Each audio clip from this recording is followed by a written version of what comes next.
নমস্কার প্রিয় দর্শক বন্ধুরা, আমাদের এসএসএস ইউনিক ক্রিয়েশন নামক নতুন চ্যানেলে আপনাদের সকলকে স্বাগত জানাই। চলুন তাহলে শুরু করি আজকের পরবর্তী পর্ব।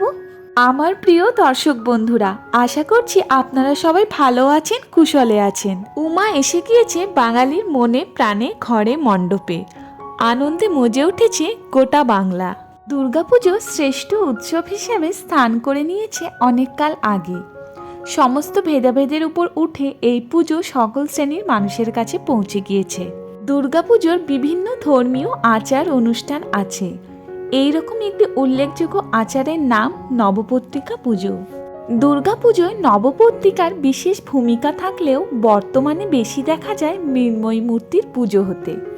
আগেকার দিনের মতো নবপত্রিকার জাঁকজমকপূর্ণ পুজো এখন আর হয় না, যদিও তার কিছু কারণও আছে। যাই হোক, সেসব কারণে পরে আসা যাবে।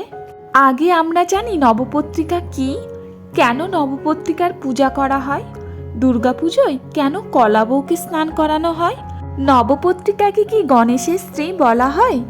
মূল পর্বে যাওয়ার আগে তোমাদের বলে রাখি বন্ধুরা, দুর্গাপূজার পূর্ণাঙ্গ সময়সূচি, মা কিসে আসছেন, কিসে যাবেন ও তার ফলাফলই বা কী, সে সম্পর্কে আমার আরও একটি ভিডিও আছে, যার লিঙ্ক আমি তোমাদের এই ভিডিও ডেসক্রিপশন বক্সে দিয়ে রাখলাম। এই ভিডিওটি সম্পূর্ণ দেখুন বন্ধুরা। এই ভিডিওর মাধ্যমে আপনারা অনেক কিছু খুঁটিনাটি তথ্য পেয়ে যাবেন। আর ভিডিওটি দেখে ভালো লাগলে আপনাদের বন্ধু, নিকট আত্মীয়দের কাছে ভিডিওটি শেয়ার করবেন, যাতে তারাও এই ভিডিওটির মাধ্যমে উপকৃত হতে পারে। আসুন শুরু করা যাক তাহলে। যাকে আমরা কলা বউ বলে চিনি, তারই শাস্ত্রীয় নাম নবপত্রিকা। বহুদিন আগে যখন প্রথম নবপত্রিকা জন্ম হয়, তার পেছনে ছিল একটি লৌকিক আচার। হ্যাঁ বন্ধুরা, তখনকার বাংলার মানুষ শরৎকালে আমন ধান কাটার মরশুমে শস্য ও সমৃদ্ধির এক লৌকিক দেবীর পুজো করত। পরে যখন দুর্গাপূজা চালু হলো, তখন দেবীর উপাসনা মঞ্চে স্থান পেল সেই সমৃদ্ধি দেবীর প্রতীক হিসেবে নবপত্রিকা। যখন মূর্তি পূজা হতো না, তখন নবপত্রিকাই ছিল দেবী দুর্গার আদি রূপ। আজও অনেক স্থানে দুর্গাপূজায় প্রতিমা পূজার পরিবর্তে মাতৃজ্ঞানে নবপত্রিকার পূজা করা হয়। দেবী পুরাণ থেকে জানা যায় নবপত্রিকায় 9টি উপাদান আছে। নবপত্রিকা শব্দের অর্থ 9টি গাছের পাতা। তবে দুর্গাপুজোর নবপত্রিকাতে থাকে 9টি উদ্ভিদ। সেগুলো হলো কদলী বা কলা, কচু, হরিদ্রা বা হলুদ, জয়ন্তী, বিল্ল বা বেল, দারিম্ব বা ডালিম, অশোক, মানকচু ও ধান। যাকে একসঙ্গে সংস্কৃতে বলা হয় রম্ভা, কচ্চি, হরিদ্রাচ, জয়ন্তী, বিল্ল, দারিম, অশোক, মানকস জৈব, ধান্যঞ্চ নবপত্রিকা। মহাষষ্ঠীর দিন যখন মহাপূজা শুরু হয়, তখন নবপত্রিকার 9টি গাছ 9টি অধিষ্ঠাত্রী দেবীতে পরিণত হয়। নবপত্রিকার এই 9টি উদ্ভিদকে দেবী দুর্গার 9টি রূপের প্রতীক হিসেবে কল্পনা করা হয়। এই সকল দেবীদের বিবরণ শাস্ত্রেও রয়েছে। এর মধ্যে কলা গাছের অধিষ্ঠাত্রী দেবী রূপে ব্রহ্মাণীকে, কচুর অধিষ্ঠাত্রী দেবী হিসাবে কালিকাকে, হলুদের অধিষ্ঠাত্রী দেবী হিসাবে উমাকে, জয়ন্তী গাছের অধিষ্ঠাত্রী দেবী হিসাবে দেবী কার্তিকীকে, বেল গাছের অধিষ্ঠাত্রী দেবী হিসাবে শিবাকে, ডালিম গাছের অধিষ্ঠাত্রী দেবী হিসাবে দেবী রক্তদন্তিকাকে, অশোক গাছের অধিষ্ঠাত্রী দেবী হিসাবে দেবী শোকরহিতাকে, মানকচু গাছের অধিষ্ঠাত্রী দেবী হিসাবে চামুণ্ডাকে এবং ধান গাছের অধিষ্ঠাত্রী দেবী হিসেবে দেবী লক্ষ্মীকে পূজা করা হয়, যাকে একত্রে বলে নবপত্রিকা বাসিনী নবদুর্গা।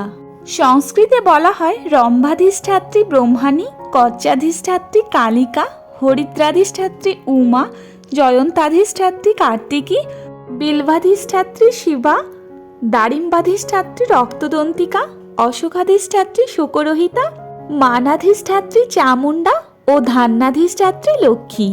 এই নবপত্রিকার পূজা মন্ত্র হল নবপত্রিকা বাসিন্যই নবদুর্গায় নমঃ। হ্যাঁ বন্ধুরা, এরাই হলেন দেবী দুর্গার 9টি রূপ। নবপত্রিকা স্নান একটি উল্লেখযোগ্য অংশ। এই স্নানের একটি রাজসিক বিধানও দিয়েছেন শাস্ত্রজ্ঞ ব্যক্তিরা। মহাসপ্তমীর ভোরে দেবী দুর্গার মৃন্ময়ী মূর্তিতে প্রাণ প্রতিষ্ঠার জন্য নবপত্রিকার 9টি গাছ শ্বেত অপরাজিতার লতা ও 9 গাছা হলুদ সুতোয় বেঁধে স্নান করাতে হয়। নবপত্রিকা স্নান কিন্তু যে সে জলে হয় না। হ্যাঁ বন্ধুরা, তার জন্য চাই সমুদ্রের ও তীর্থের জল। সেই জল আসে ভারতের পবিত্র সব নদী থেকে।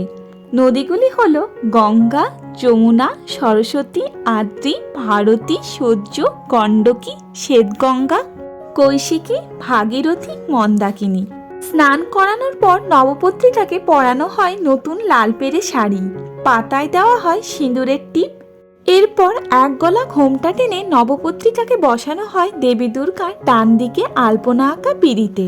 মন্ত্রপাঠে প্রতিদিন ধূপ দ্বীপ জ্বালিয়ে নবপত্রিকাকে আরতি করা হয়। নবপত্রিকার 9 জন দেবীকে 3 দিন ধরে প্রত্যেককে আলাদাভাবে আরতিও করা হয়। দশমীতে দেবী নিরঞ্জনের সঙ্গে নবপত্রিকাকেও আলাদাভাবে বিসর্জন দিতে হয়। তাই দুর্গাপুজোয় নবপত্রিকা স্থান বিষয়টি খুবই গুরুত্বপূর্ণ। অনেকে আবার নবপত্রিকাকে মনে করেন সিদ্ধিদাতা গণেশের স্ত্রী, কিন্তু তা একেবারেই নয়। হিন্দু লোকাচারে স্ত্রী থাকেন স্বামীর বাঁ দিকে, কিন্তু নবপত্রিকা থাকে সিদ্ধিদাতা গণেশের ডান দিকে। মার্কণ্ডেয় পুরাণে কিন্তু নবপত্রিকার কোনো উল্লেখ নেই। কালিকা পুরাণে আবার সপ্তমী তিথিতে পত্রিকা পূজার কথা থাকলেও নবপত্রিকার উল্লেখ নেই। তবে কীর্তিবাসী রামায়ণে রামচন্দ্রের নবপত্রিকা পূজার উল্লেখ আছে। তাই অভিজ্ঞ ও শাস্ত্রজ্ঞ ব্যক্তিরা মনে করেন নবপত্রিকার পূজা আসলে শস্য দেবীর পূজা, যেখানে শস্যকেই বধূরূপে দেবীর প্রতীক হিসেবে পূজা করা হয়।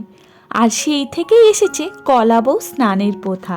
তো কেমন লাগলো বন্ধুরা আজকের এই ভিডিওটি? অবশ্যই কিন্তু কমেন্ট সেকশনে একটা কমেন্ট করে জানাবেন।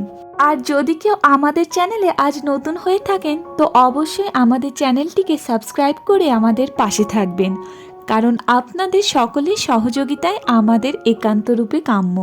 আপনাদের সকলকে জানাই শুভ শারদীয়ার অগ্রিম শুভেচ্ছা ও অসংখ্য ভালোবাসা।